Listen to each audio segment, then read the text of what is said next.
Well, my name is Doug Wilson. You remember I was here. I'm not really starting my story yet because I got to talk to you first. You remember I was here a couple of years ago and I talked about Mahaska. How many of you were here for that? Oh, good. That's good. Well, I'm still interested in old coal mines. I'm still interested in coal mine towns. And if any of you have any photographs of a coal mine or a person who had a coal mine, or if you have a picture of someone who was a coal miner, or you know someone whose daddy or grandpa was a coal miner, I'm collecting photographs now of people like that. And I'll tell you why in a minute, but I'm collecting them because I plan to produce a book. Isn't that something? Just like those people on TV that's all writing books these days. This book is going to be about coal miners. There's not a book in the state of Iowa just about the coal miners. And what I need is I need to have a photo of a coal miner, whether it's him alone or with a brother or with his wife when he married her or with the whole family. It doesn't matter. And I need to know about them. I need to know where they came from. I need to know what coal camps they lived in, if you know. And I need to know what coal mines they worked in. And in my mind, I can just imagine somebody in my family, because my dad and my grandpa and my great-grandpa were all coal miners. I can just imagine somebody 3 or 4 generations away that's looking through one of these books that I publish, and they see my dad's picture and my grandpa, and on another page my great-grandpa that came directly from Sweden to Lucas, Iowa, and worked for White Rust Fuel Company. Same way for you, because after my generation's gone, nobody's going to remember who the coal mine guys were at all. You know that? Nobody's going to remember this. I've proven that already. And so, anyway, I ask you, if you have information for me, please write your name, address, and telephone number, and just a brief little sketch right below it of what you could talk about to me about, whether it's a coal miner or a coal mine, top works, and I'd really, really appreciate that. I have a lot of them, but I don't have enough. So anyway, you tell me when it's 7 o'clock and I'll get started.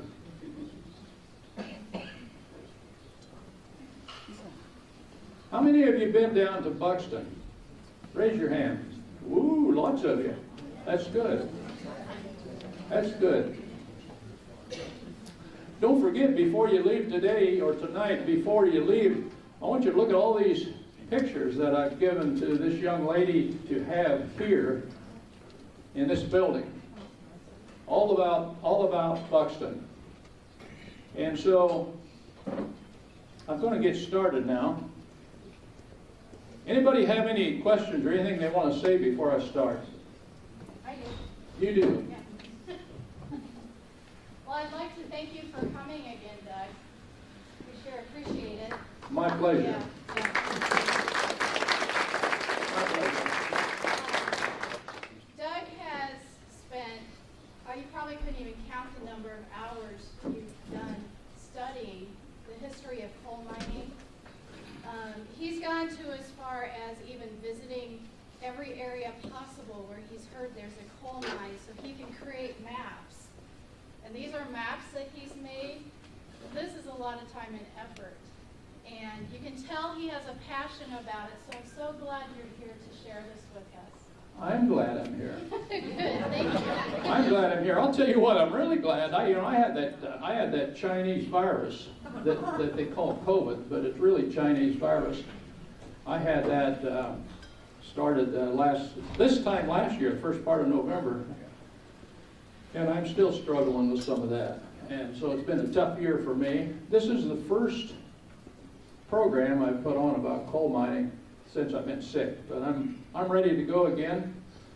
My wife's here with me in case I faint, that she'll come and help pick me up. So anyway, let's get started.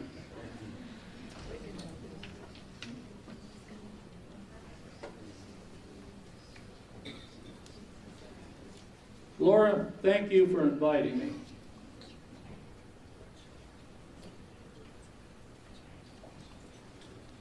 I'm going to use my notebook this time because my mind's not real fresh, but I don't forget much. You'll remember that when I talked to you about Mahaska, the last time I was here, that the railroads needed coal. They had these steam engine locomotives that had a humongous appetite for coal. And they were looking for coal just about everywhere. Well, now all the railroads were headed west. And there wasn't any coal between right here in Mahaska County and the Rocky Mountains. And so they needed coal to spread out through there. And there was railroads that was going north and south that had the same problem in some of the states. And so they were looking for coal. And they found coal here in Iowa. And the Northwestern Railroad come into Waucheer back around 1980, approximately, because they found a piece of coal there in Waucheer, and they had several mines there in Waucheer. When coal ran out there, then they moved everything down here to Mahaska, just 5 miles south of Oskaloosa, where the Mahaska County landfill is. That valley right there, at one time had 3,500 people living there. You drive through there now, and all that's there is the Mahaska County landfill. They had 9 mines. This railroad had 9 mines, and they went by the name of Consolidation Coal Company. Am I right in the way of your picture back there? All right. And so when coal played out here in Mahaska County, the coal company, Consolidation Coal Company, owned by the Northwestern Railroad, moved everything down to Buxton. And so, let's see, what do I want to tell you about that? In 1896, after 4 years of drilling down there in Monroe County and southern Mahaska County, that drill right there did the work. And they drilled down over lots of acres. And they found lots of coal right there around the Buxton area with this drill. And Consolidation Coal Company purchased 86,000 acres in Monroe County and 16,000 acres in Mahaska County, just across the county line, for a total cost. And some of you farmers in here, when you hear this, you're going to think that was a good deal. They bought all that, 8,600 acres and 1,600 acres for $275,000. And they laid out the new camp of Buxton. That same year, John E. Buxton, who was a superintendent here at Mahaska for Consolidation Coal Company, retired, and he appointed his son, Ben Buxton. This guy, as a superintendent for Consolidation Coal Company at Buxton, he just didn't put him on as a superintendent. Ben Buxton had a big job ahead of him. The younger Buxton was 25 years old, and he supervised the company's purchase of all that land and its move to Buxton. In addition, he designed and supervised the laying out of the town of Buxton. And all the plans and construction of the buildings, the location of the equipment, of the mines, the water supply, the drainage, and all the interesting details about developing a town. And in June of 1900, consolidation began the process of creating this new community. The site selected, most of you already know by now, but it was in Section 4 of Bluff Creek Township, located in the extreme northern part of Monroe County. Now, if you have any questions for me while I'm moving along here, raise your hand. But if you don't, wait till I'm done, and I'll get finished faster. We'll let these folks sit down, and then I'll start again.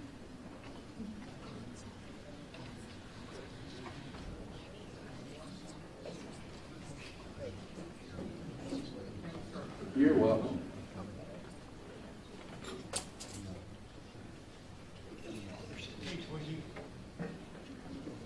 Now, those of you who have been down to Buxton, you know that on the north edge of Buxton is the county line road between Monroe County and Mahaska County. That's where most people turn to go into Buxton, is right on that county line road. And so I say again, the county line road divided Monroe County, that was to the south, and Mahaska County to the north. The company immediately extended a branch of the Chicago Northwestern Railroad from Munchakinock to the new field and started construction of mine number 10. I want to show you a picture. Before I show you mine number 10, this picture is a picture of the layout of Buxton. And you can see how many houses they had there, and we'll talk a lot more about that. Not houses, but lots. But right up here is where the railroad would come in, right at the county line. Come right through this area here. This was mainly downtown area right here. And this was Bluff Creek. We'll probably talk about that some more. I'll also talk about, as we go along, I'll talk to you about Sharp End. That's this area down here. And I'll talk about where all the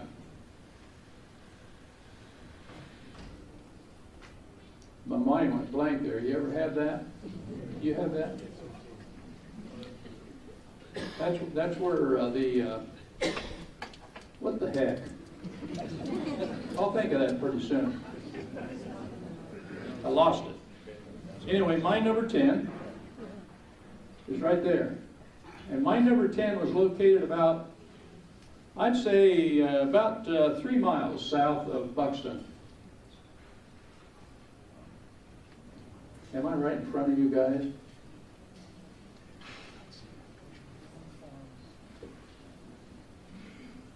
And here's mine number 10. You can see the tipple back here. And here is the train coming in with a load of miners. You see, as I told some of the people before most of you came in, there wasn't any mines in Buxton, like a lot of people think. The mines were all away from Buxton, and the miners were always taken out to the mines on a mining train. And as a general rule, there was never more than 3 mines working at one time. Even though there were lots of mines down there, only 3 at a time. And so they brought everybody out on these mine trains, turned them loose, so that they could go to work at 7 o'clock in the morning and then come back and get them around 3:30 in the afternoon and take them back to Buxton. And this mine train would take men out to all 3 or maybe 4 mines and then bring them back at night. This is a pay sheet for this guy here. I never have figured out what his name was, but it's Eli something or other. And you can see down here he made like $26 for 2 weeks of work. That's pretty good money, isn't it? What do you think? Would you work for that? No. So there's a pay statement.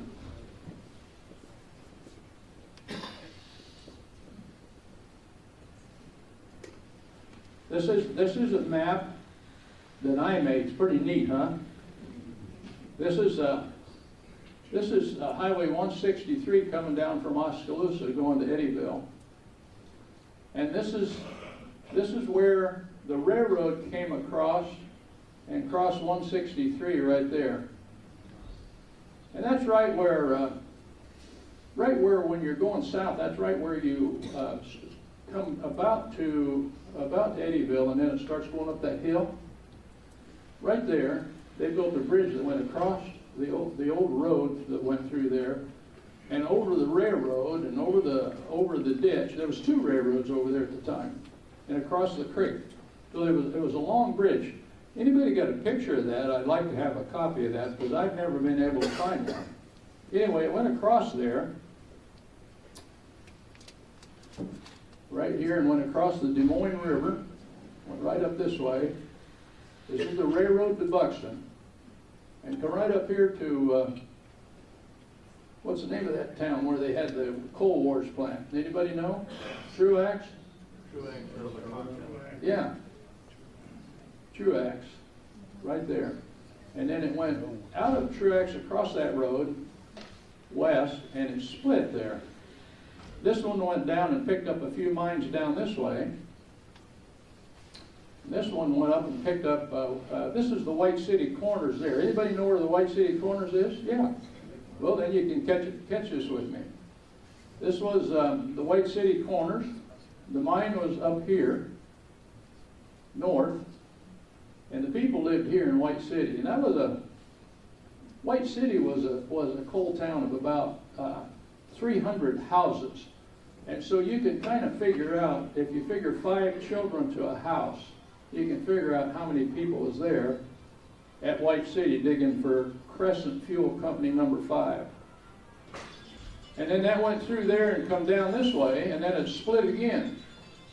And these come over and picked up like Rex Fuel, and those mines over towards LaVilla. And there was another one here that went down and picked up number 14 Consolidation Coal Company.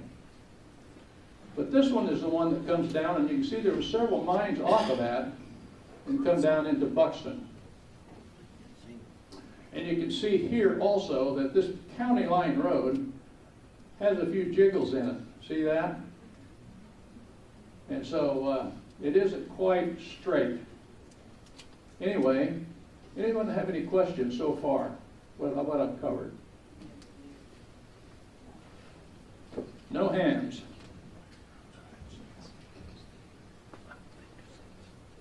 So they also began construction of miners' homes, and in October of that year, the first homes were ready for occupancy. Consolidation gave each family several days' notice up at Muchie-Kynott. And on the appointed day, company employees arrived in Muchie-Kynott with horse-drawn wagons to haul furniture, personal belongings, animals, and poultry to the Muchie Depot. Workmen then deposited the belongings on flat cars for the trip to Buxton. And this would have been around 1900, 1901, somewhere in there. Herman Brooks, a black fella, related that when people moved from Muchie, everybody didn't move at one time because they couldn't build houses fast enough. They had to get so many houses built, and then you'd get your orders to move.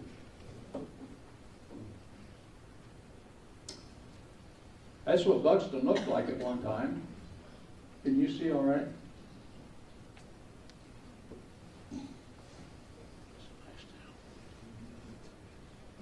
There's some more of them.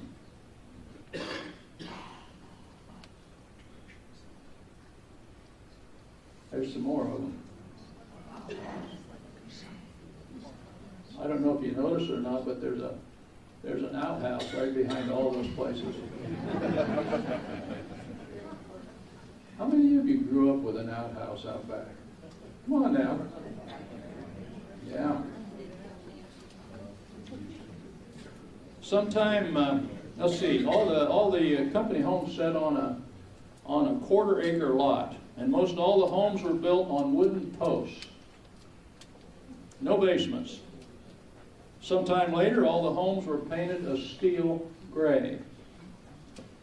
I'll bet you can remember that, can't you? The guys that lived down on Snake Creek or whatever that's called. Weren't you ever down there when those houses were painted gray? That guy in the red shirt that's trying to not look. Can't remember that.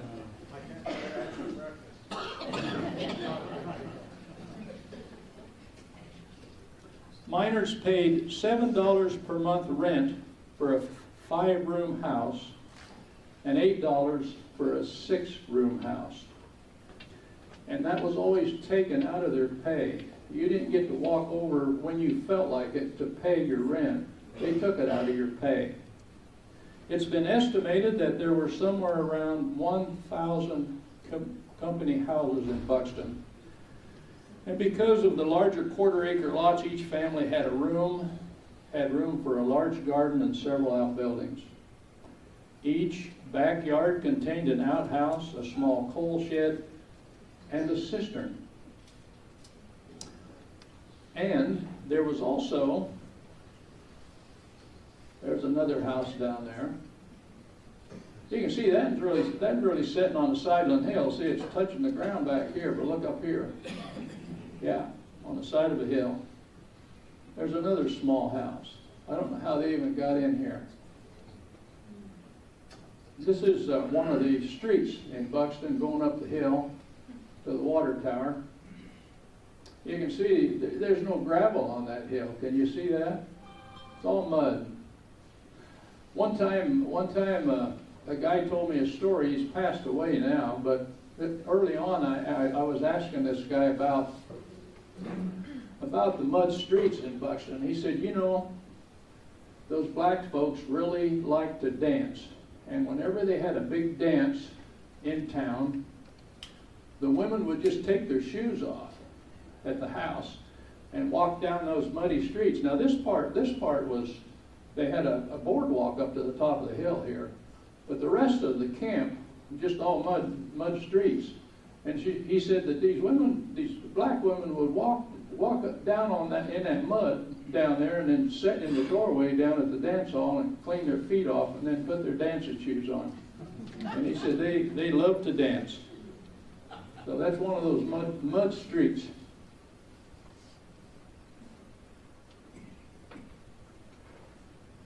You see, this picture isn't from down there in Buxton. It's from Scandia Coal Company up in Boone County. But the reason I show this is because it shows this water well right in the middle of the street, like they had at Buxton also. And you can see this one here takes care of 6 houses. 3 houses on this side use it, and 3 houses on this side use it. And then here's another well up here. And that's kind of the way that worked. And this picture is from further south from Scandia. But the interesting thing about this, I don't know if you've ever seen it when we used to have those pumps out in the country. You had to pump water and then carry it in. I was the oldest in the family, and I always had to carry in the water in the coal buckets. And they were both always empty. Yeah. But look at this underneath here. What do you think could crawl in there and fall into that well? Yeah. And that wasn't unusual. And then people back then, they drank it. Here's a fellow. Some people, let me say that each home was provided with 2 coal stoves, a cook stove in the kitchen, and a potbelly heating stove in the dining room. Some people had milk cows in their yards, chickens and hogs and other animals. This guy, he figured out that he could sell milk to the people. And so every day when he milked, in the morning and in the evening, he'd put it in this can here, and he'd walk through the houses, and people come out and get milk from him. So he was making a few extra bucks, besides digging coal in the mine. Most of the Buxton residents were very self-sufficient by growing their own food. And what they couldn't grow or milk, they bought from the company store. And that was the first company store. And it was called the Monroe Mercantile Store. Pretty good size store, don't you think?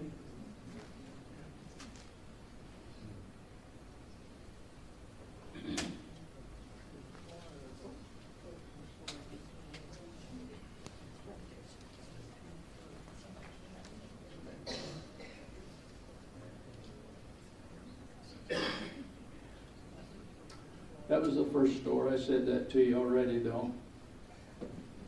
This was the store, or the house that Ben Buxton lived in. And this house was across Brush Creek. Brush Creek ran, pardon me, I went too far there, Doug. Brush Creek ran right through here. And you see, he could come out of the house in the morning, walk over here down these steps and down that path and catch the bridge across the creek to go see how things were going. Anyway, that's where Ben lived. As more families moved to Buxton, it became apparent that the community was overflowing outside the community-owned city limits, so to speak. So there was growth across the road in almost all directions. B.F. Cooper, this guy, he was a black druggist, and he came down to Buxton from Muchakinock. He bought several lots from Reuben Gaines, this guy. I don't know if I got it wrote in here anywhere, but this guy got down there early when they started Buxton, and he bought 80 acres across the road there in Mahaska County. And so I can tell you he did real well down there. Reuben Gaines, just north of Buxton, across the county road in Mahaska County, and built, I'm talking about B.F. Cooper now, he built a 2-story drugstore where the folks could play cards upstairs and gamble and order alcoholic drinks. You see, what did they call that back then when you couldn't sell liquor in Iowa? Anybody remember that? Anybody old enough to remember that? Prohibition, that's right. And so prohibition was on, and it was tough. But what a lot of people didn't know, or don't know today, is the drugstores were able to sell whiskey for medicinal purposes. And so if you walked in and your throat was sore and you were coughing, well, you'd buy you a bottle of hooch and you could walk right out of the store with it. Or you could go upstairs in the drugstore and drink up there at that club upstairs. You got a sore throat, bud?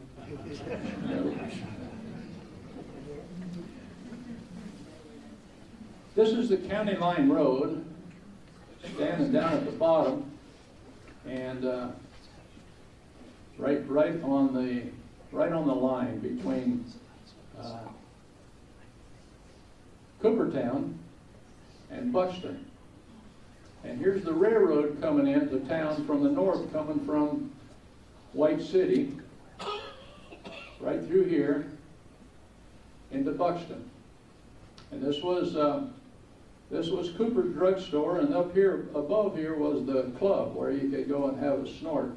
And you see, here's the sign here that says, "Look out for the cars."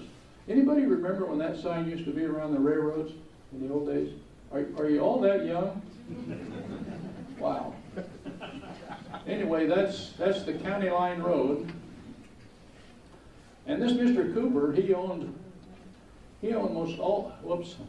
There's upstairs there. There's these two guys having a drink. One don't like what's going on there. Yeah. But Mr. Cooper, he owned all these buildings along here. And this was a big dance hall and union hall up here. And there was a grocery store in here with his drugstore. And there was a couple of buildings here, and I don't recall just what they was, but seemed like one was a place where they would make a suit for you. If you wanted a suit, you could get a suit for like $40. All the whole thing, all done, ready to put on. Jacob Brown, an African-American resident, said to me, he said, my dad belonged to that club upstairs. So he could go have a drink once in a while and Mom wouldn't know about it. So they could be upstairs and they could gamble and they could order alcoholic drinks in the time of Prohibition. J.W. Neely built a grocery store next to the drugstore. That would be right here. This area was called Coopertown, and it was considered a wild place after dark. And it is said by many that just about everything went on there. Now you can use your imagination there. And then there was East Sweetown. But let me go back here. East Sweetown was right up this hill, this way, up to the corner up here, and then East Sweetown was up in this area. East Sweetown had about 35 buildings. That's what my grandpa was. He was a Swede. I was trying to think of that a while ago. A Swede. And it was located in the northeast section of Buxton, and according to John Baxter, an old Buxton and Muchikinock guy, East Sweetown was a town in itself with a school, a blacksmith shop, Larson's store. Let me show you Larson's store. Yeah, well, I got to show you some kids first, I guess. These are some kids that either in school and got their picture taken outside, or it's a Sunday school of some kind. Did any of you ever go to Sunday school? Yeah, that's what I think these kids are doing. Here's some more of them. These are all Swedes. You notice it's interesting to me when I first come on to these pictures and they belong to me. There wasn't any black kids in those pictures. You notice that? Because the Swedes wanted to be by themselves. And the other thing is the Hungarians in that town, they wanted to be by themselves too, and they had their own place, and they were by themselves. But the black people, they didn't care who they intermingled with. They were just white and blacks all through Buxton. Anyway, these are the Swedes, and I think this is probably a school picture of some kind, whether it's Sunday school or regular school. This is Larson's store, and this was right across the road from Buxton. And this guy did a land office business in town. He would get up early in the morning, hook up his old mare to his wagon, and he would start down in the camp of Buxton, knocking on doors and writing down grocery orders from the women. He would do that all day long.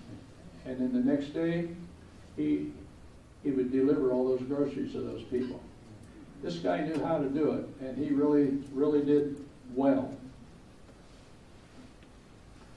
This is the Swedish Lutheran Church that was right near that store, actually just across the road a ways. And that's where all the Swedes went, and I was going to tell you about that store. They held its services in Swedish until after World War I, and then they changed over to English. There was also a Mount Zion Baptist church nearby. And inside this church, that's what it looked like. This is where the pastor preached from. This was where the bowl of water was to baptize you. And I have a good friend that lives in Minneapolis by the last name of Peterson, Swedish name, and he has that. He has that piece of.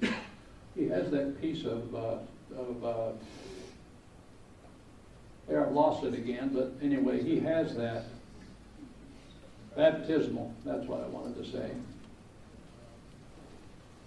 There was the Slovak Lutheran Church there in Buxton. And as I said, the Slavs, they wanted to have their own area too, and so they did. Out of Buxton proper. Now, West Swedetown contained two churches, the Swedish Methodist and the Slovakian Lutheran. But that area had many fewer houses than East Swedetown.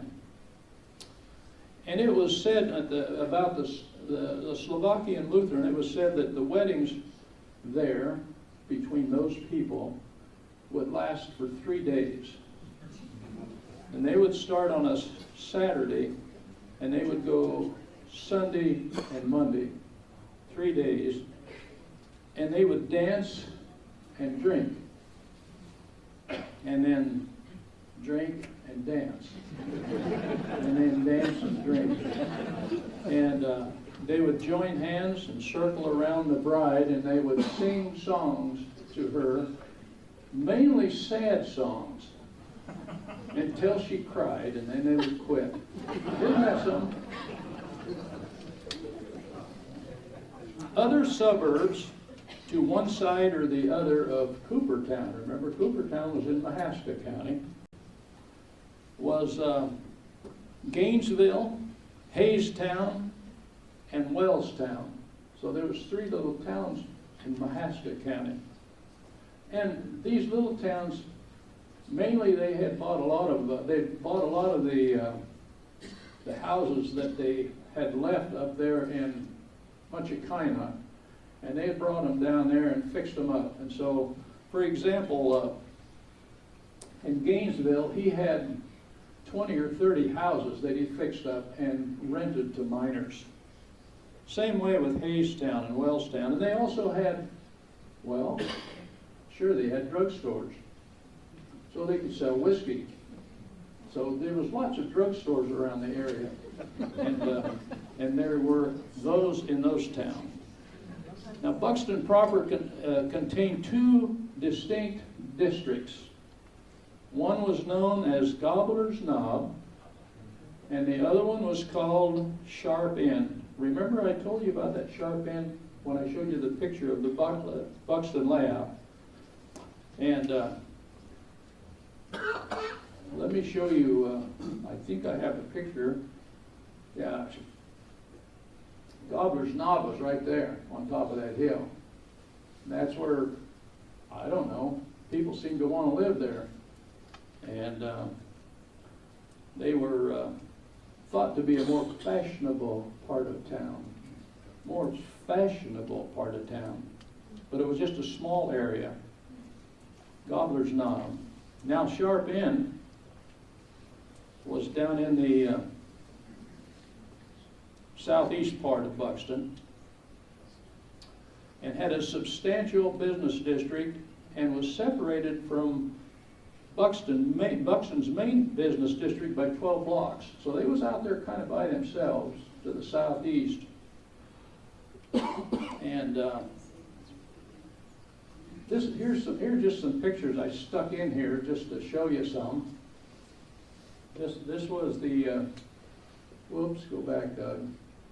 This was the depot in Buxton. And these are just some houses.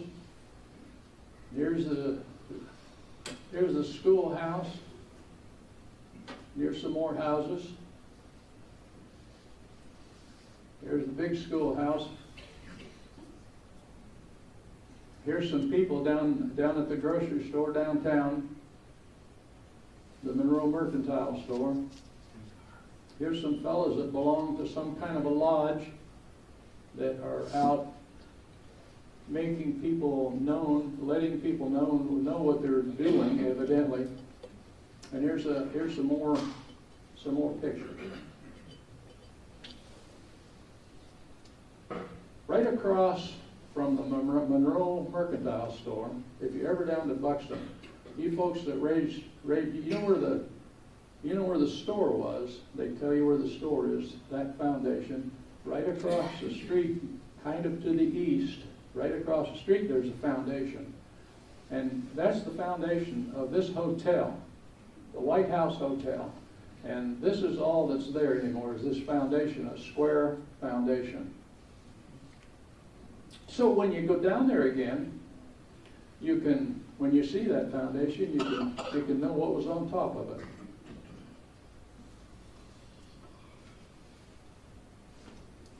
Down at Sharp End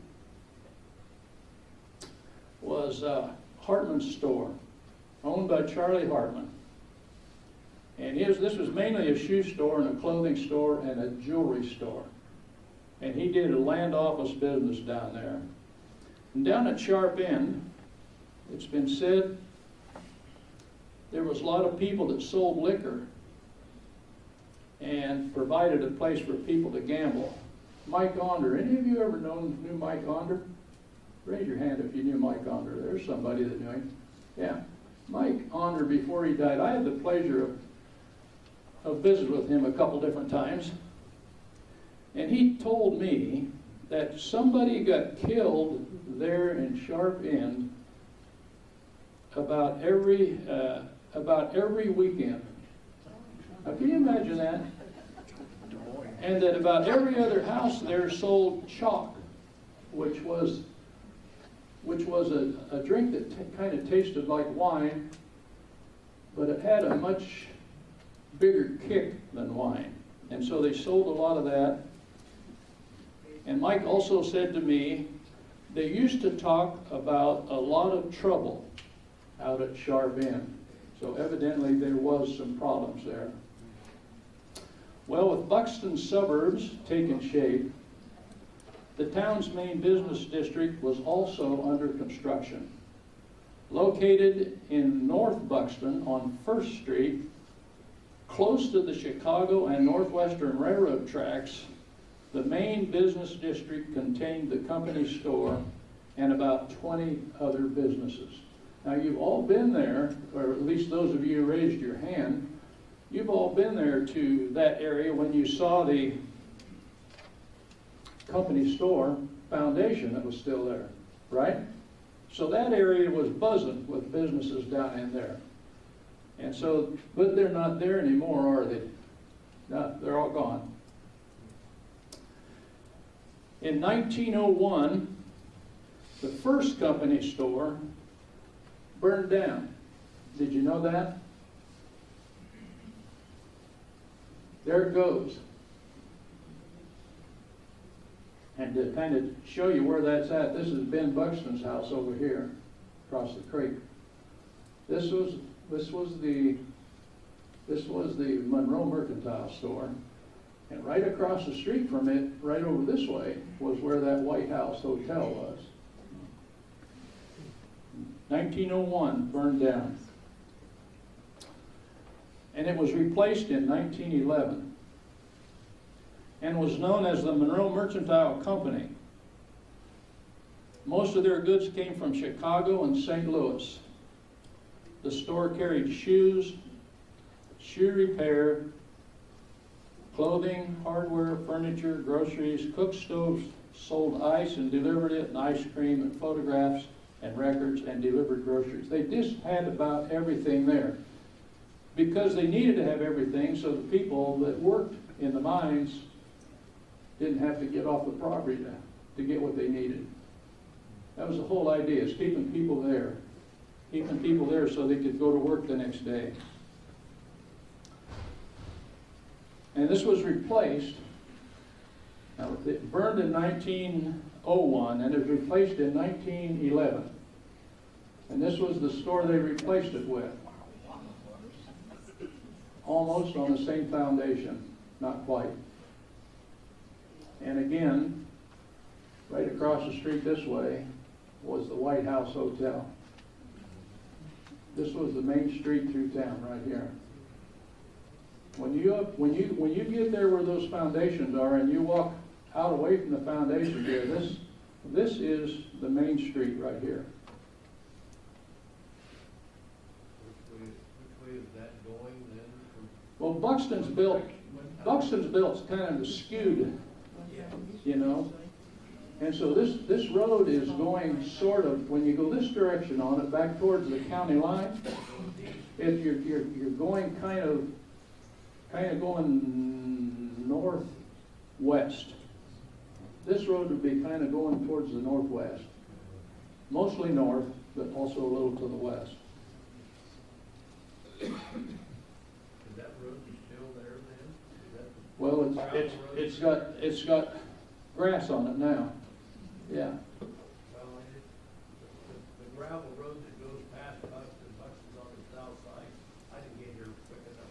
Well, there isn't a gravel road there. There's a little parking lot there by the when you pull in there.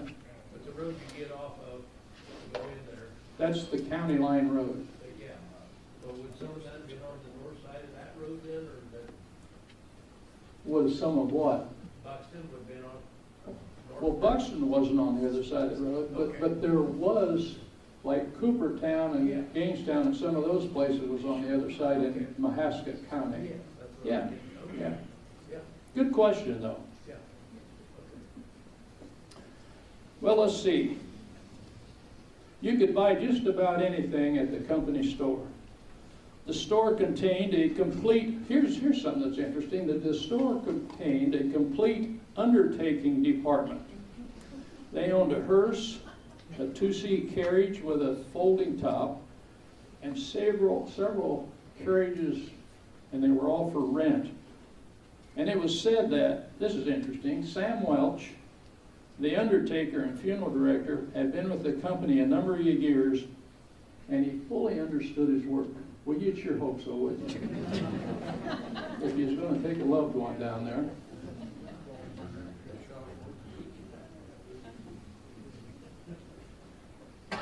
Here's an interesting photograph that I really like. Those of you who knew about Hobe Armstrong, this was his meat market right here. And the coal miners ate mega amounts of meat. And Hobe Armstrong became very rich.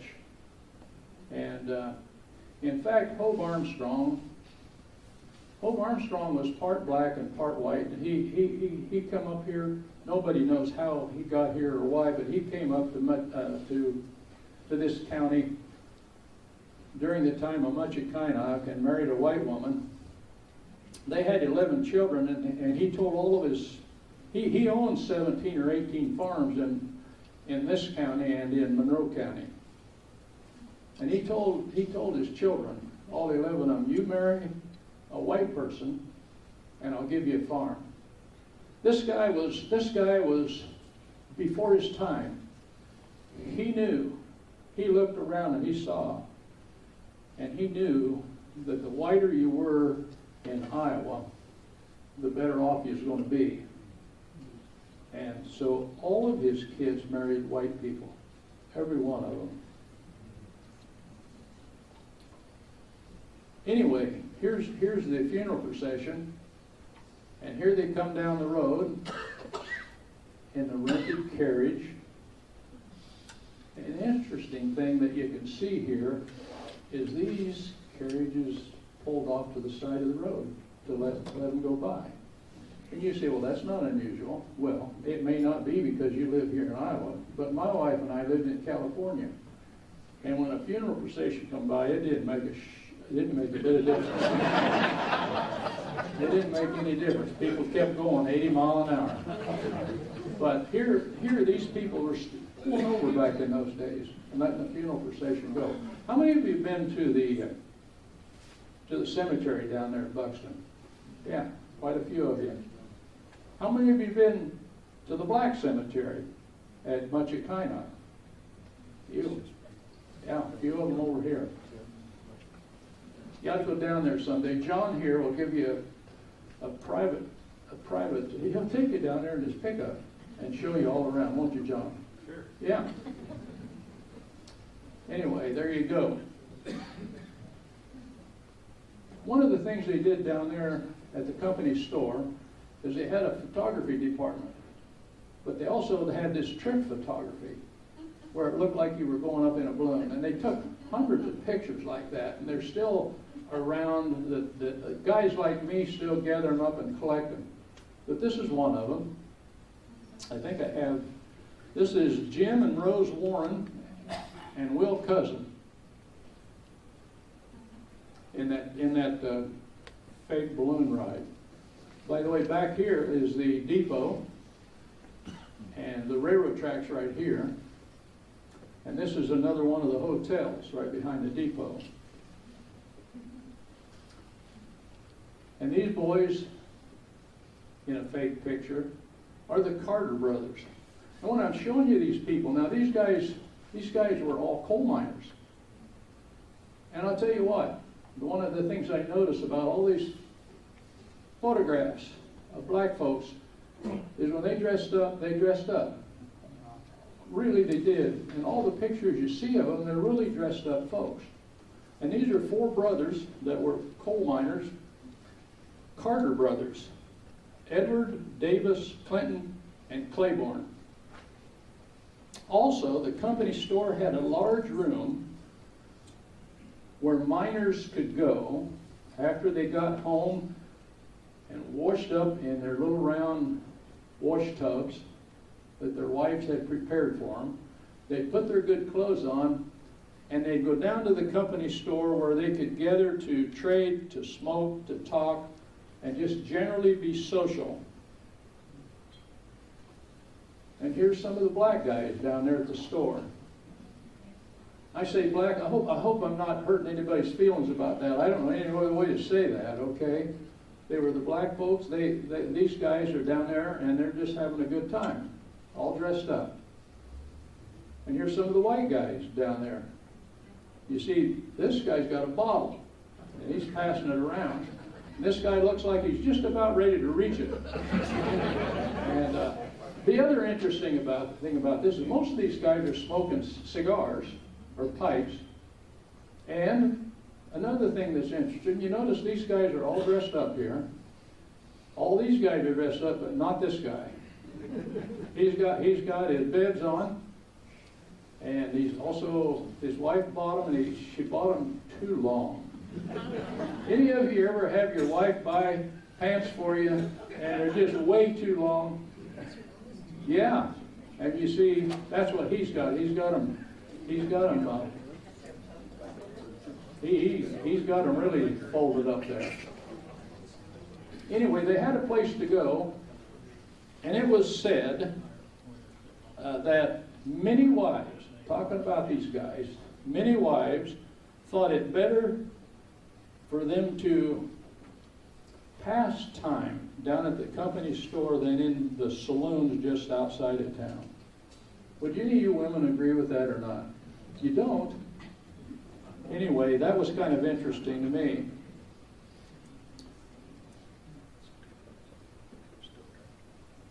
Other photos, and I'll slip through several of them right now. This is a lady here, and I don't know her name. I'm sorry about that. So many of the old photos that I have don't have any writing on the back of them at all. And this lady I call the lady with the hat with the feather in it. And she's got a really nice suit on and really nice gloves.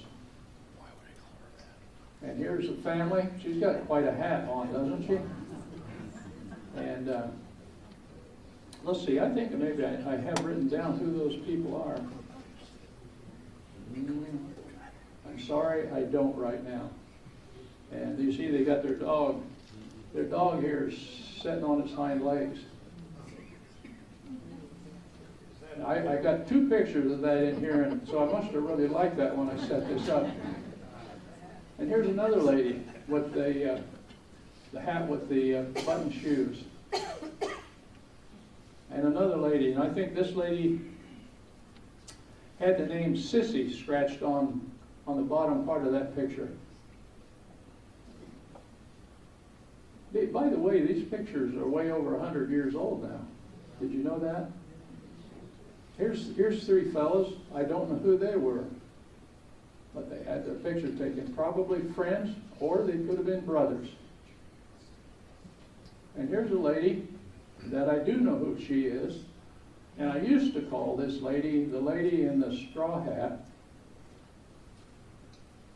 And the waist that any woman would give, $100 to have. Yeah, look at that waist on that woman. This woman was, her original name was Lottie Armstrong. She was Hope Armstrong's oldest daughter.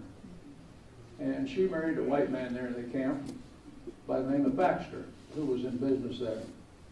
You've probably heard of Baxter when I talked about Mutchikainok. Remember, Baxter owned a little piece of land right in the middle of Mutchikainok.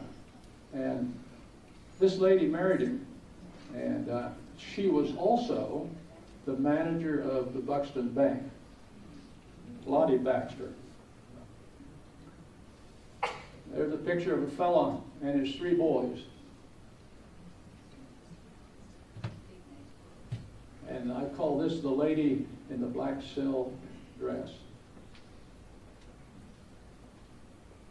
There's three ladies. I think it's a three-generation picture, but that's just me. There's a couple friends.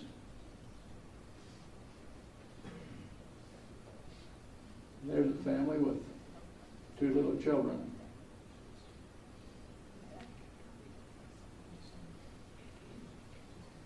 Yeah, I used to know who they were, but I don't anymore.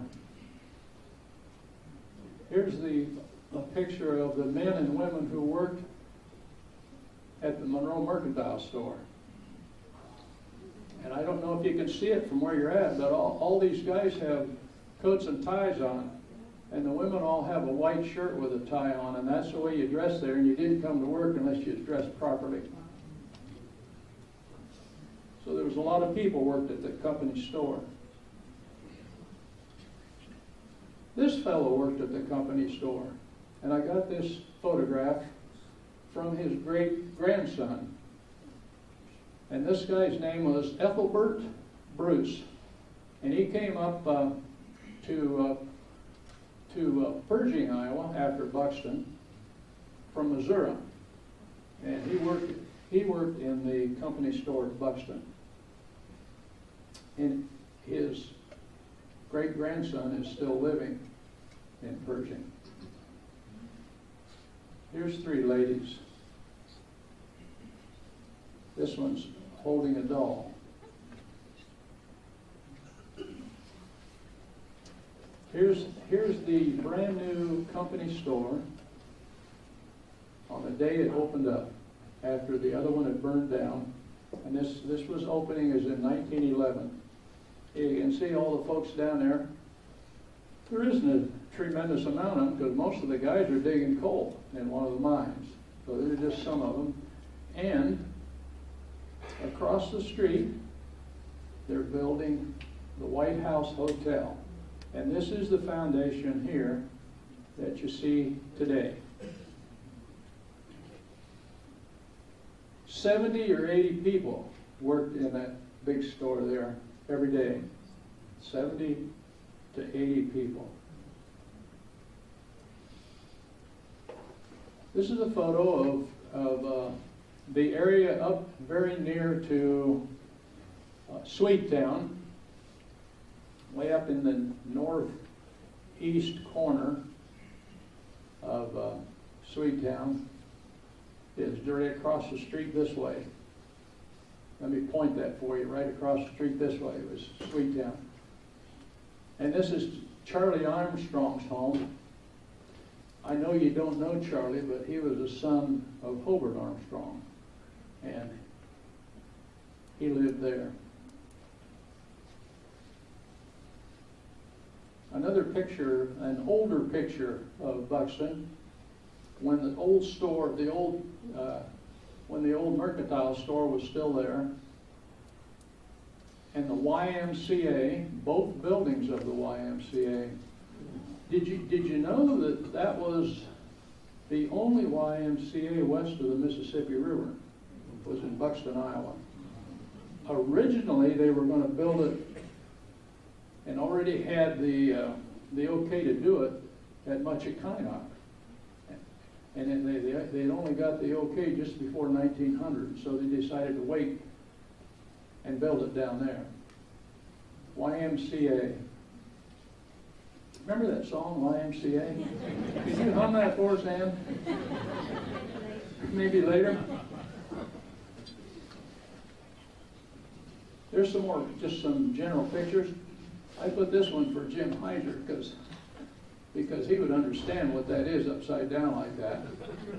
And then this is a hotel there in town, and the women are having some kind of a lodge meeting there, I was told.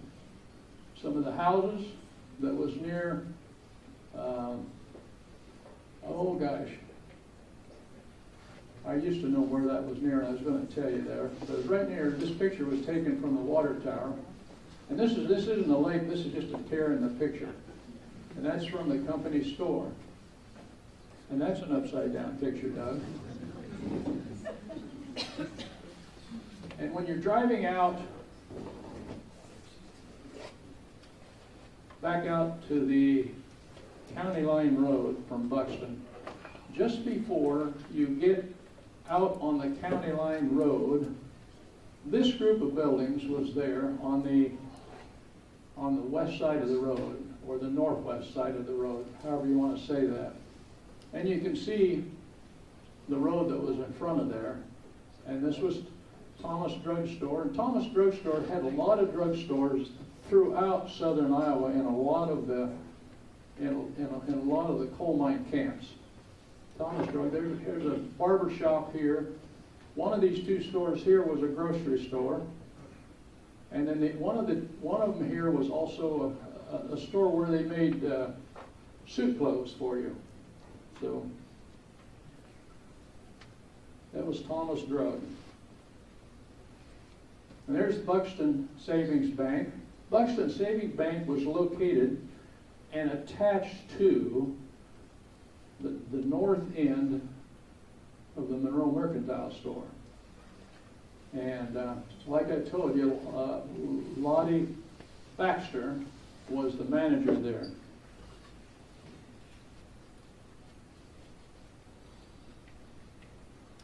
And so besides the company store and the bank that was on that main road going into town, there was Armstrong's Meat Market, the two YMCA's, Perkins and Sons Hotel, that was that big hotel I pointed out to you that was behind the depot, Thomas Brothers Drug Store, J.H. Williams Drug Store, D.L. Thomas's Restaurant, Chicken John's Restaurant, and the Jeffers Brothers Restaurant. And this area included two other restaurants, three barber shops, a post office, a depot, a company's doctor's office, several company barns, two churches, a dentist office, a pool hall, stockyards, a soft drink factory, a laundry, and the company pay office, as well as a machine shop, a heating plant, and a warehouse. Isn't that something? You remember I told you that Buxton didn't want people to have to go away to shop. They could shop right there in Buxton. Everything they needed was right there.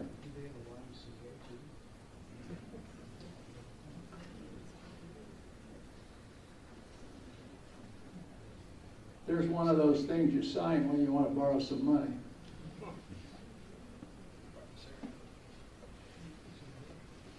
It's payday. They got paid twice a month in Buxton. Everybody got paid that was on the payroll, as well as the coal diggers themselves. Everybody that worked in the mine, everybody that worked for the company got paid every 2 weeks.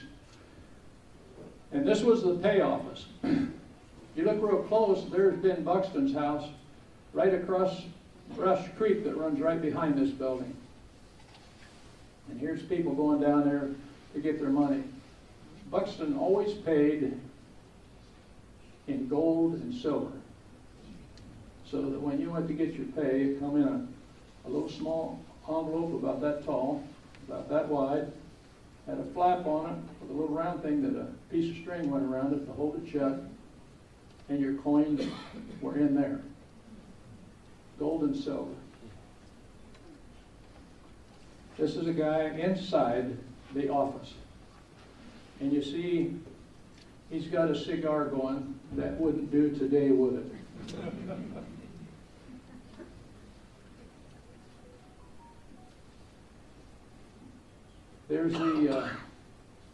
There's the school at Buxton. This is the grade school. And you see they pumped water up here and had running water down inside for the kids to drink. Here's some of the kids that I assume these are graduation pictures. I don't know. That's the problem, I said, is there's nothing on the back of these pictures to tell you what they were. And so I'm just guessing this is a graduation group.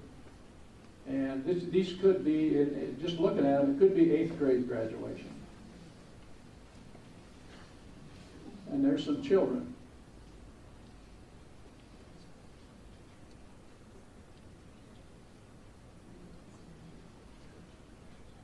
There's another picture of Buxton with the schoolhouse. There it is again.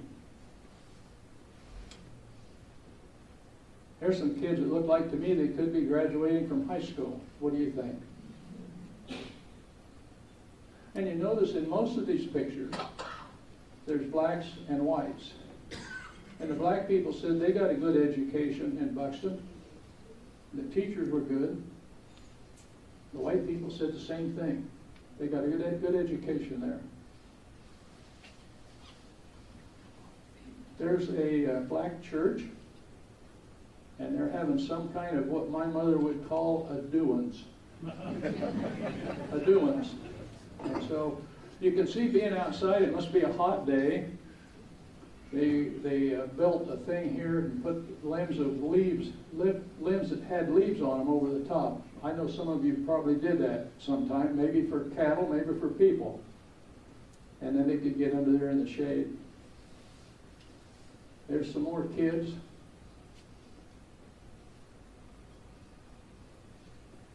There's the basketball team. See, I was going to tell you something about that basketball team.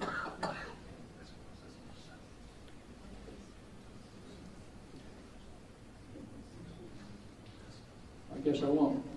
Anyway, the basketball team, and they played on the basketball floor in the YMCA. And there's some folks probably on a Sunday afternoon going out for a ride. And is that a Rio car? Would anybody that knows about cars say, yeah, Doug, you're right. A Rio, R-E-O. Is that what it is? You think it is? This guy here won't shake his head, but he believes it is. Anyway, you can see the interesting part about this to me is these guys are all sitting towards the front. They got these two women in the back. You think women always should sit in the back? No. This lady here, she was a teacher, or is a teacher in this picture. And one of those pictures of a man and wife and their two kids, she was the woman in that picture. And but she was a teacher at Buxton. I was going to tell you her name, and I can't say it. She was a great teacher too. Here's the doctor sitting over here, and his driver here. And they're going out on a call. There was 2 white doctors in Buxton and 1 black doctor. There's a little fellow getting his picture taken. Two brothers. I wonder if they didn't get hurt in the mind some way and hurt their legs because they're both on crutches.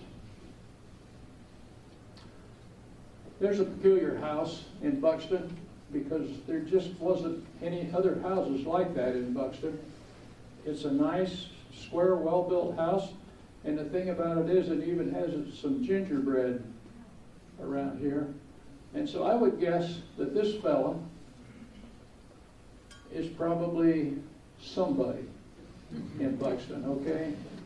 Or else he wouldn't be living in a house like that, because all the houses were alike. There's the Buxton Wonders, the baseball team, and that was taken in Johnstown. Rose Hill. What was the name of that town? Rose Hill. Rose Hill, that's right. Long time ago. There's another picture of the Buxton Wonders. I don't know if you know anything about the Buxton Wonders, but they were a very good team for a lot of years. A very good team for a lot of years. There's another picture of the fellows. And incidentally, they weren't all black, because there was always 2 or 3 white guys on those teams too. There's some more of them. There's a team from White City. I put that in there because my grandpa dug coal at Crescent Fuel number 5 at White City. And that he may have known some of these guys who were coal miners and played ball on the weekends. This is a fellow that you don't know. His name is General Rumley. That's his real name, General Rumley, and he lived in Pershing, Iowa. And he came up to Pershing from Missouri. And this guy never went to school, and he was a coal miner. And he never went to school, but he went to church. He believed in God with all his heart, but he couldn't read, and he wanted to read so bad. One day, this is the truth. Just as I'm standing here, this man picked up his Bible and was able to read it. And ever after that, he'd sit on his porch whenever the weather was okay, and he'd read his Bible. Yeah, I can remember as a kid when my grandpa would take me with him over to Pershing, Iowa, and he'd play cards with his buddies, and I'd run around with all the kids. And we'd run down by General Rumley's house, not particularly trying to run by his house. He'd always be sitting out there on the porch reading his Bible. Yeah. Could not read, and then he could read. So there you go. There's some other people that worked at Buxton. This family up here. Look at the size of that family. And these burdocks down here, this picture was taken at Wachier, and they came from Wachier down to Buxton to work. Anybody know those names? Burdocks? Yeah. I tell you what, they look pretty tough, don't they? It was a tough life. This guy here, he came from England, him and his wife. This was their first baby.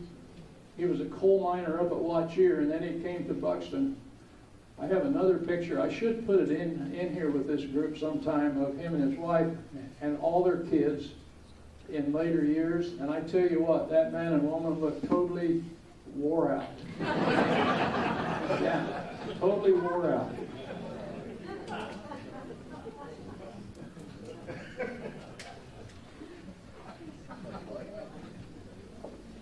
There's the 3 doctors. I was going to tell you their names, and I didn't mark it in here this time. Don't matter really. You don't know them. But these 2 guys were and this guy was a black guy. This guy was a helper. And these 2 dogs just were there to eat once in a while. You guys remember the story I told you about this guy. How much time do I have left? Half an hour? Half hour. This guy was born in Machikina, this black fellow. He was the only black guy that went to Oskaloosa High School at the time.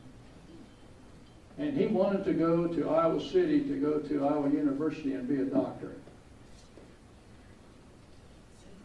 And the camp at Machikainak put the money together to send him to Iowa University to be a doctor.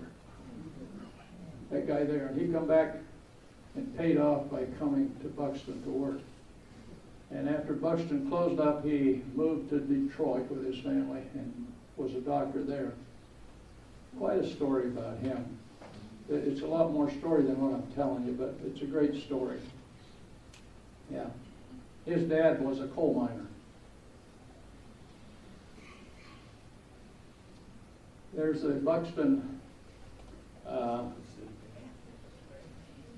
orchestra. Interesting thing when I look at pictures like that, those people work in the coal mines all day. And then on the weekends they go somewhere and play their horns and beat their drum. There's some more of them.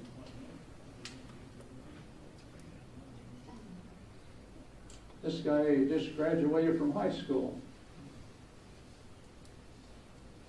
There's two fellows who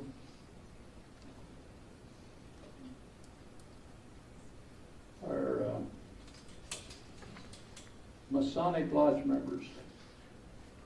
Did you know black people could become lodge members in the old days? They did. They did there.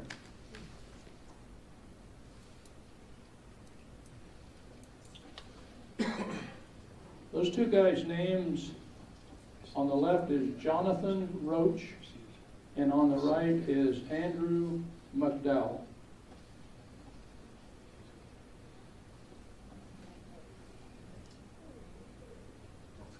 There's another Buxton house. I have no idea how that two-story house got built in Buxton, because there just wasn't any built there, but that one was.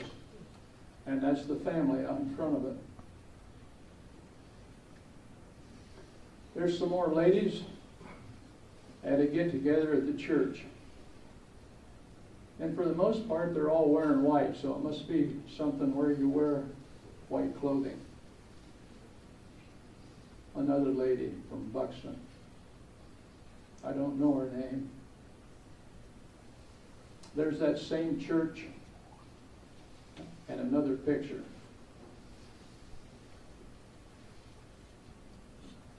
This is an interesting picture to me.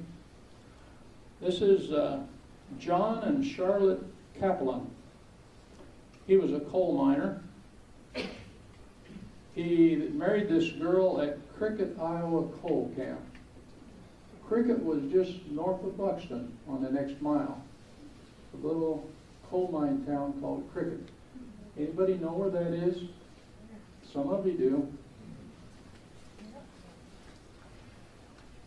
John came to the USA with his father, Dominic Kaplan, from Italy.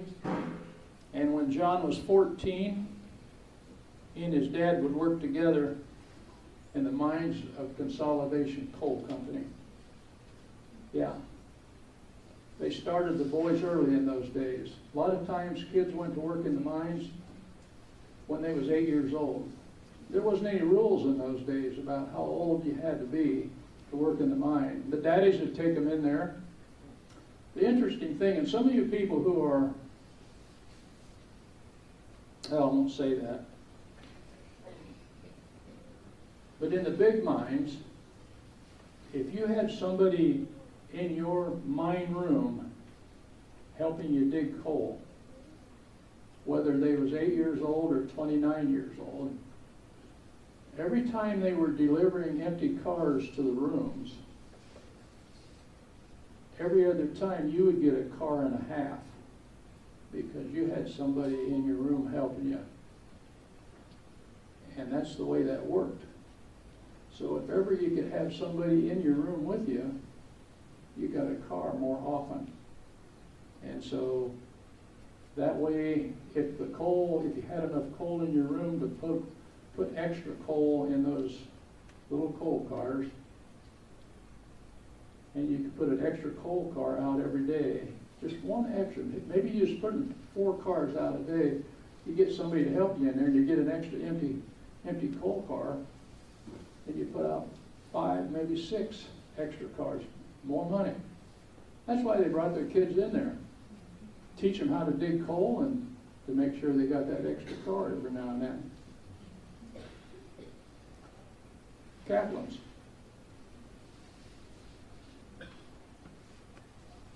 There's really about 3 ways that they dug coal back in those days. There's really 4, Jim, but there's 3 back then. There was, say this was the coal seam underground, and this coal seam might be showing on the side of this hill. Maybe you could see the coal where you were walking along a creek or a river or whatever, or down a ditch. And you could see this coal, and when they would dig this coal, they would dig it straight in under this hill, say, so to speak. And they called these a drift mine, straight into the hill. Sometimes these drift mines were close to a creek or river down here, and when they got a big rain, the water would run into the coal mine, and that'd stop them for a long time. So what they would do is they dig a slope mine in the side of the hill, slope in to the coal, and then dig the coal seam. But the way that most of the big mines did it was with a shaft mine that went straight down. All the mines that Consolidation Coal Company had at Buxton were all shaft mines, every one of them. They could get more coal out of the ground with a shaft mine than any other way in those days.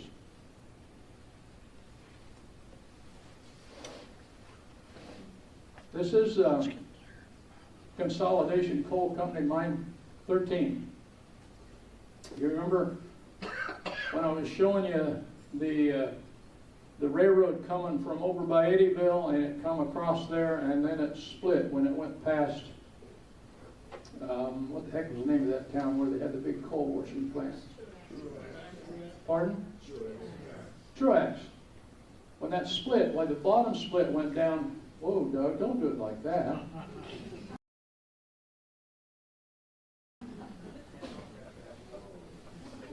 People fell out of their seat when I did that.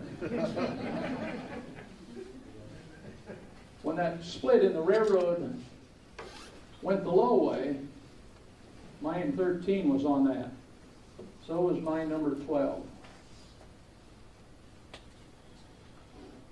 This is mine number 12. You can see the miner's train is there to pick up the guys or to leave them off. And you know, when I was showing you that straight down shaft mine, it's right down under this part of the mine. The tallest part of the mine is where that shaft went down. And then they lift them cars up, dump them out here, and they would slide down this way. And you can see where this one slid down, and then this coal's going right into the coal car. And the same way would happen to this coal car over here. Some of these mines were set up so they could load 4 or 5 coal cars at the same time, sometimes with different kinds of coal.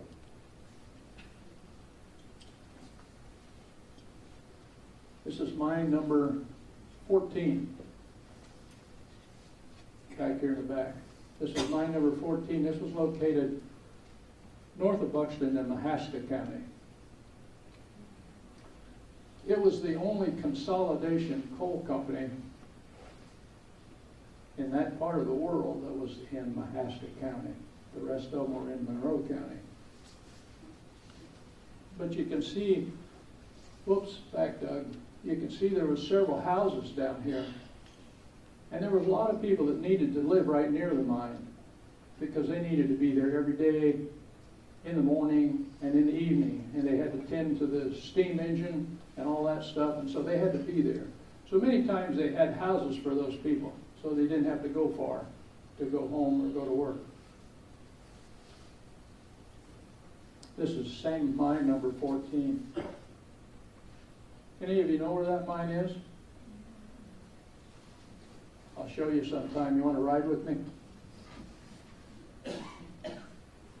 This is mine number 15. This was the southernmost mine of Mahaska, pardon me, Consolidation Coal Company, mine number 15. This isn't far from where you were, 15. And mine number 16. Had quite a slag pile there, didn't they?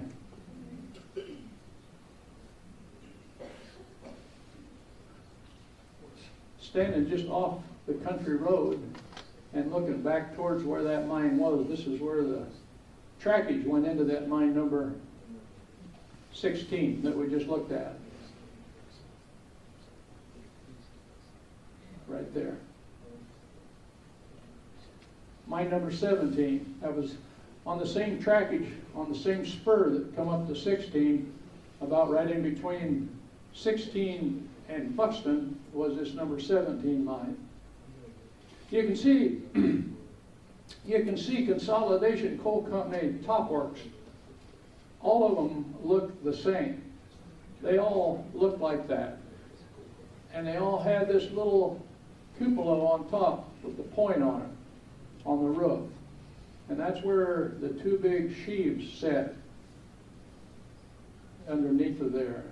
And the wire rope went over them and went down into the mine and hooked onto the top of what I call the elevators, or what the guys called that worked in the mine, they called them the, what they call them? Cages? Pardon? The cages? Cages, that's right. Cages is what the miners got in the mine on by riding down and got out of the mine by riding on the cage.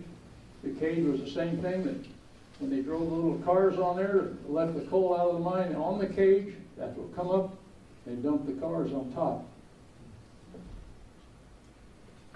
Here's some guys in an older mine on the cage, and their shift is done and they're going home. And they're thinking to this guy here that's going to ring this bell to tell the guy up above to lift him out of the mine. They're thinking, do it, we're ready to go home. Yeah. This is an older mine, probably before 1900, because this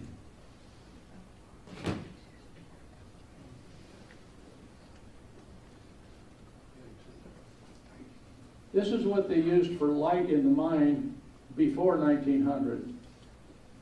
Is a whale oil lamp. They put whale oil in here that used to open, but I don't open it anymore. And they have a wick on them.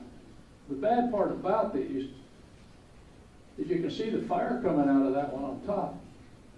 It's too much fire. And the state, the whole country stopped guys from using these whale oil lamps and then wanted to use carbide lamps.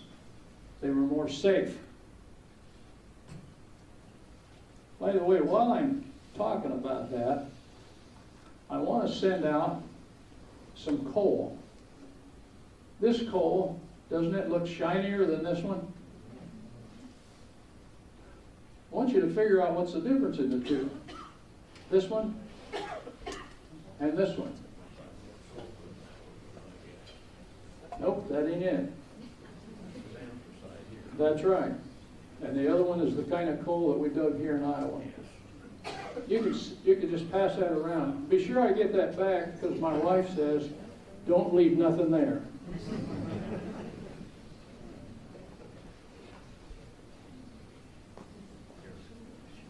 So that's the way they got out of the mine, on the cage. That's the way they got the coal cars out of there, is on cages. This is the look of what it would look like down in the mine. And it's really hard to tell you how that was looking on the side of the wall. But if you take that picture and put it down on the floor and pretend like that's the inside of a mine, and all the black part is coal that is left below ground, and all the white part is where they've taken coal out. And this is the main highway through the mine here, and these are the side highways. That's not what they're really called, but you understand it better that way. And there's these rooms is where the miners work. Can you see down there? I'll reach up here. This is where the miners worked, is in these rooms, and they were about 24 to 30 foot wide. This is called a room neck. All these rooms were off of these side, what do they call those? Can't say it. Anyway, none of them are off the main run here. And this is where your hoisting shaft was, where they lifted the coal out, right here as an example. All the miners worked in here where they took coal out, and their work area was in this area here, in the face. And every day when they got done loading all their coal, they would drill about 3 holes in that face and put their black powder in there with a fuse hanging out. Now there's more to it than that, but I'm making it quick. And they would leave those fuses hanging out, and they would go home. And the shot fire guys would come in after they all left. In a big mine, you might have 6 or 8 shot fires, and they would start in the back of the mine, clear back there. And they would go, let me read here, this is better. They would go here and walk back here and light the fuses. Come out of here while the fuses are burning and go over here and light the fuses here. And then they'll go here, and they go back and forth all the way like that until they get them all lit. And those are going off. Those are shooting off while they're in the mine. Right behind them, as they're walking through here, they're going off back behind them, shooting the coal down. In those days, they used black powder because black powder doesn't pulverize the coal like dynamite. So they used black powder.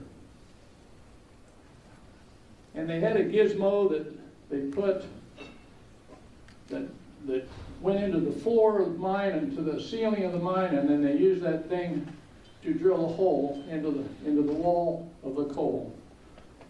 And it was with long pieces like this that hooked onto that thing, and then as you turned the crank, this turned what this is called a mole's foot, turned this into the coal and made the hole back into the coal. And so that's how they made the coal in the mine. I used to hand this around, and some woman dug it into her leg one time, and so I decided not to do that anymore. This was my grandpa's pick that he used in the mine. And the pick is changeable. Just take this bolt out, put a new top on, put the bolt back in. You always wanted a sharp one, so that when you went into the mine in the morning and all your coal is blown down, there may be some big pieces, and you need to take and make them a little smaller, and you do that with that. This is a piece of rail out of the mine that the little coal cars ran on. This is a couple of caps. These caps are mine caps, that were used caps. This is a cap here that is one of the very first hats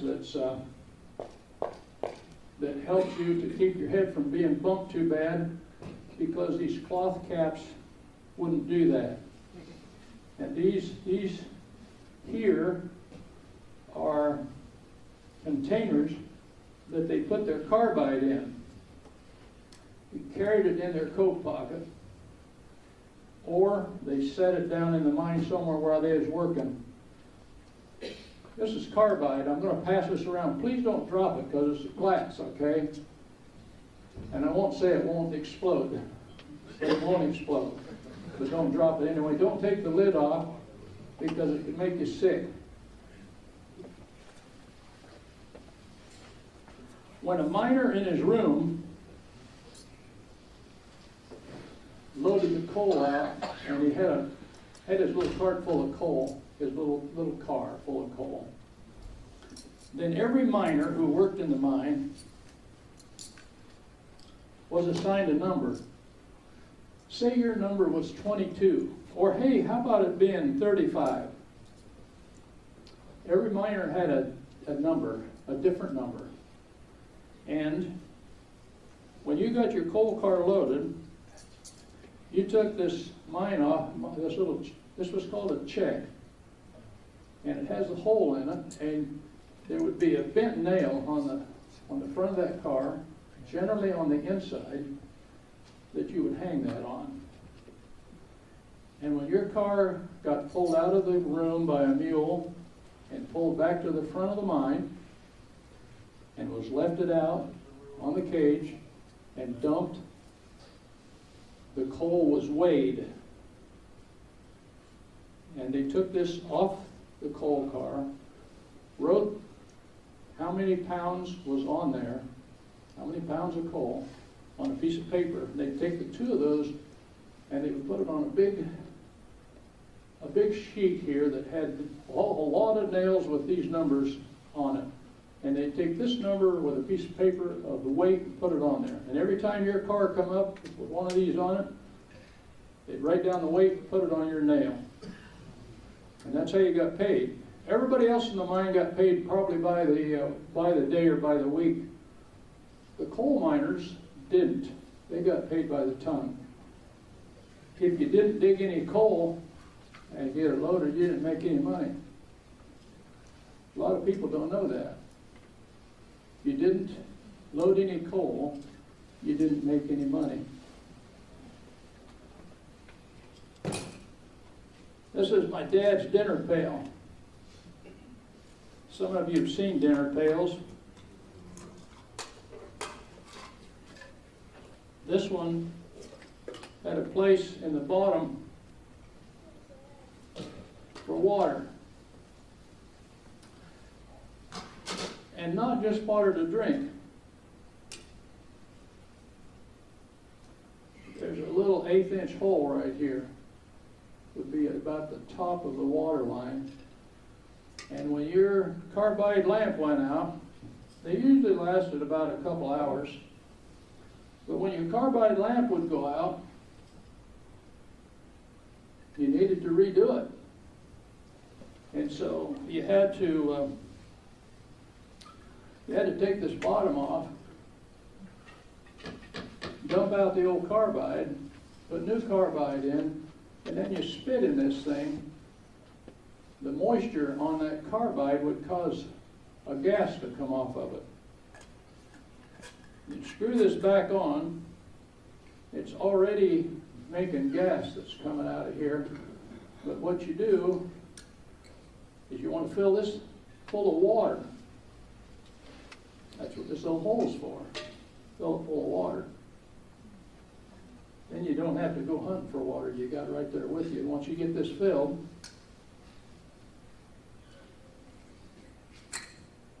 just like a cigarette lighter. And that'll pop, and you'll have a flame coming out of there. And you can set this on top here that regulates how much water drips down onto your carbide. And that determines how long your flame is. Normally, 1.5 inch flame was what they went for. And they could see, when they're in pitch darkness down in that room, they can see very well with 1.5 inch flame. You hook it back on your pit cap and go to work.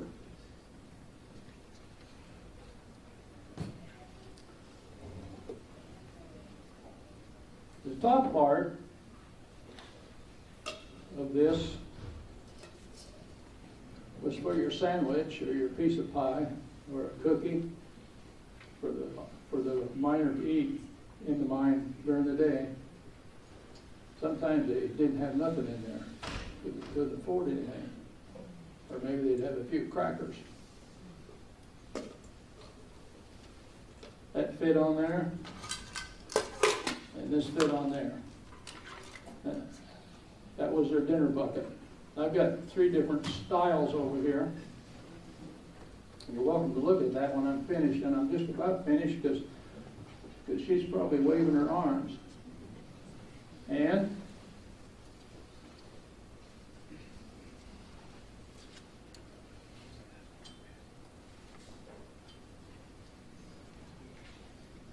there's that picture again of all the rooms in a mine. Now, in a big mine, this might be as tall as this building.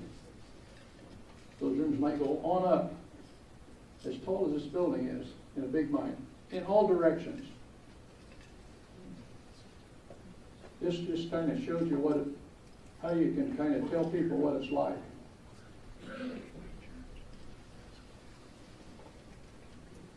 This is mine number 19. She left me. Mine number 19. That was down at Bucknell.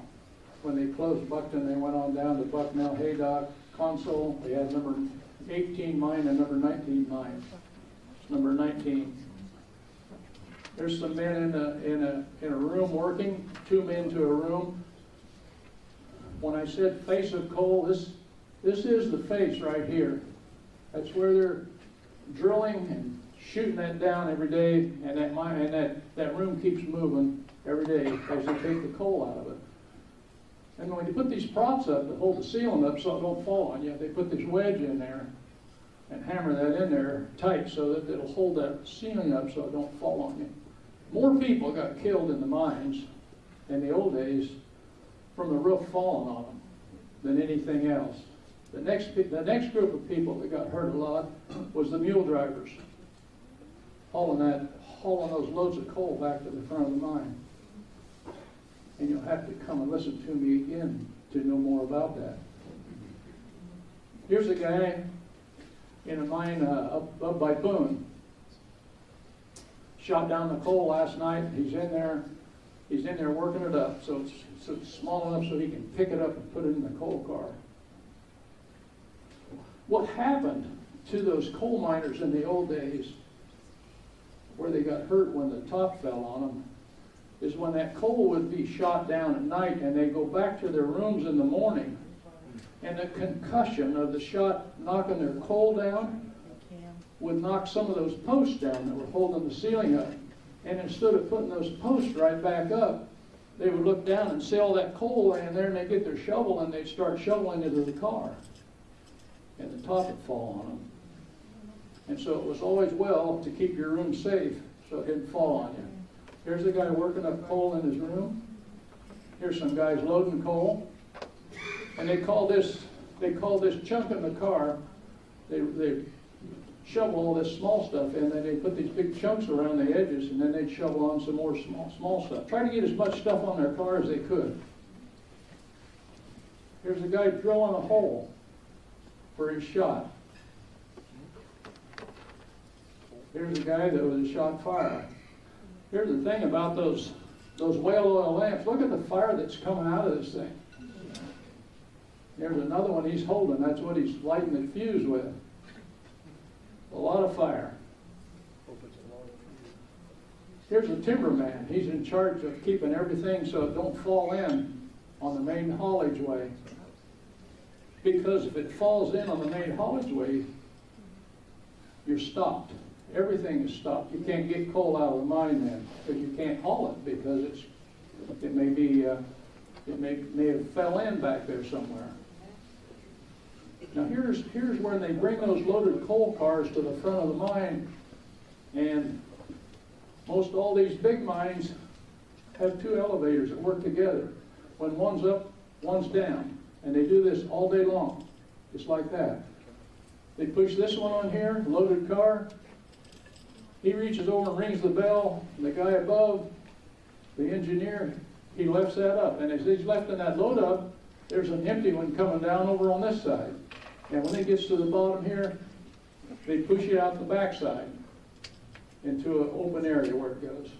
And so the next time they put this one on, and then this empty one comes back down. I was told by an old timer in a mine that was 400 feet to the coal. 400 feet from the top of the ground to the coal. When they lifted the car out, when it started up, loaded, until it went up and dumped and come back down to the bottom empty, it was less than a minute. 400 feet deep. That's how fast those steam engines were in those old days. They were fast.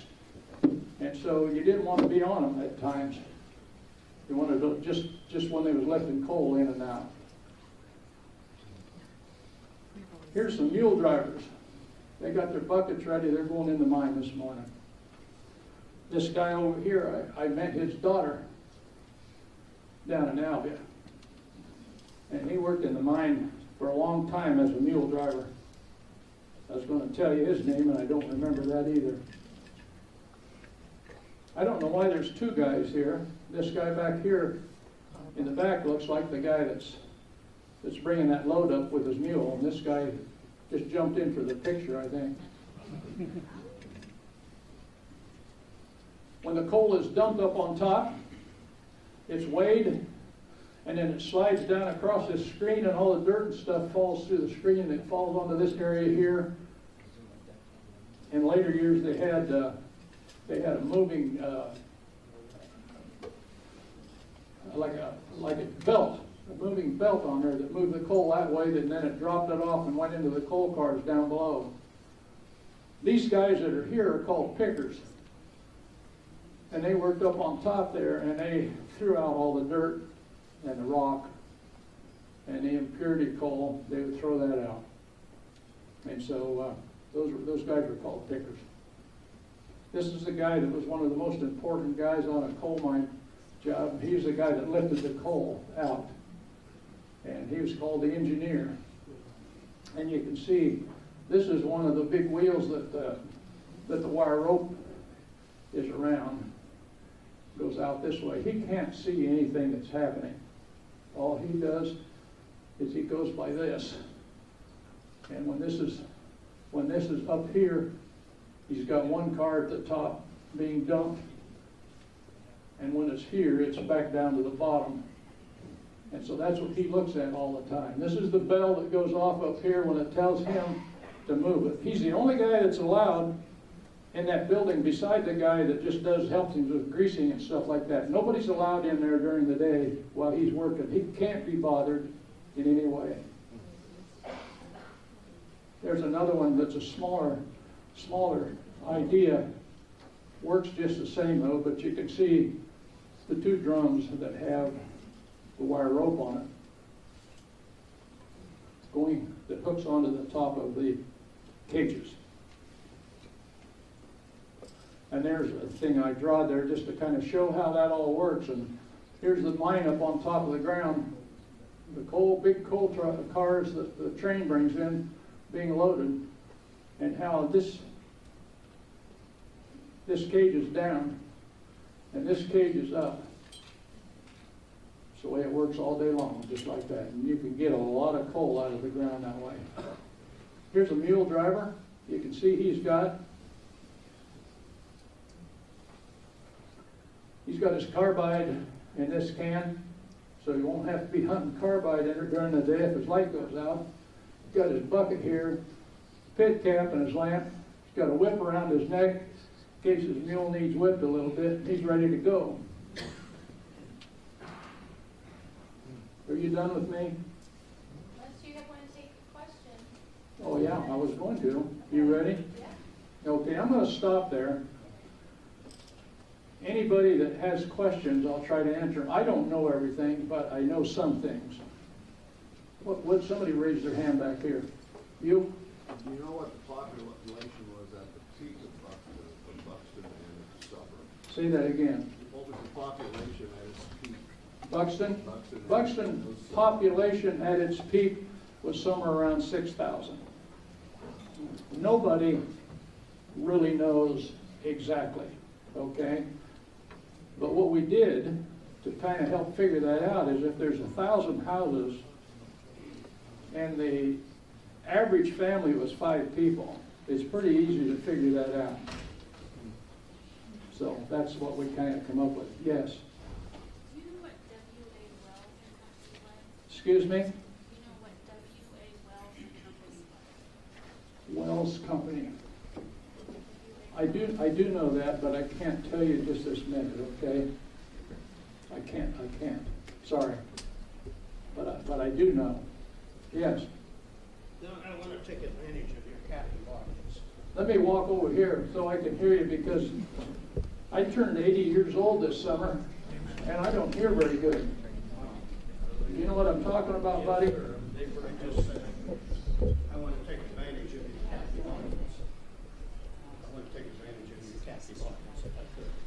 Well, you got 30 seconds. You mentioned the Munchconic Cemetery before. Munchconic Cemetery is a black cemetery. It's in bad condition. I'm John Jacobs with the Mahaska County Pioneer Cemetery Commission. We were going to work on it this year, but we were all afraid of COVID, and we want to hit it in the spring.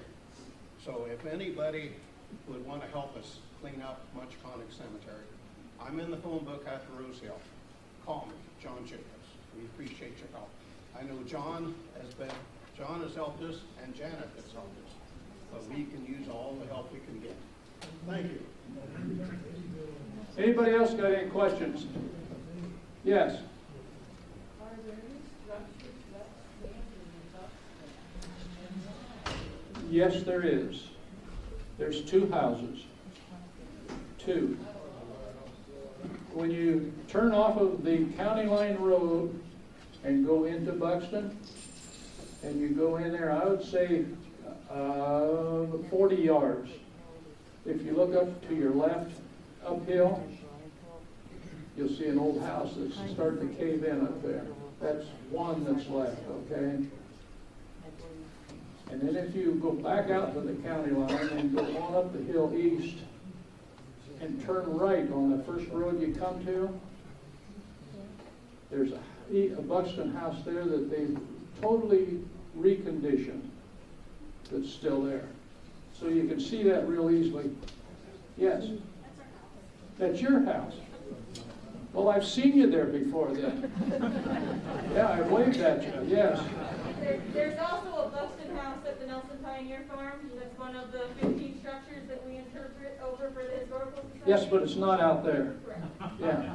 Yeah, that's a nice one. That you guys have fixed that up really nice, yes. Those rooms that those guys were digging coal in, did it, on the height, would it be the width of the remaining coal, or did they make them, say, 6 foot tall, all through the? No, they normally, they just took the height of the coal out of the room. Yeah.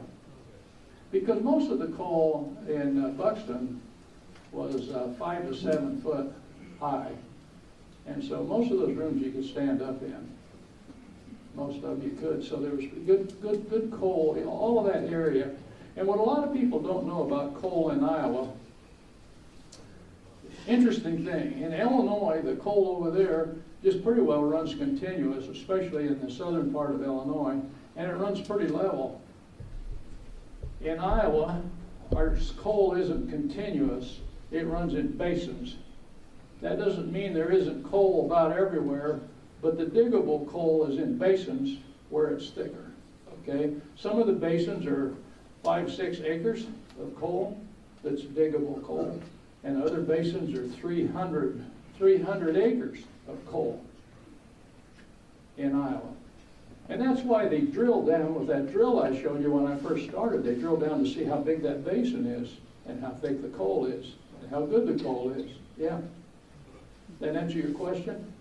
Yeah.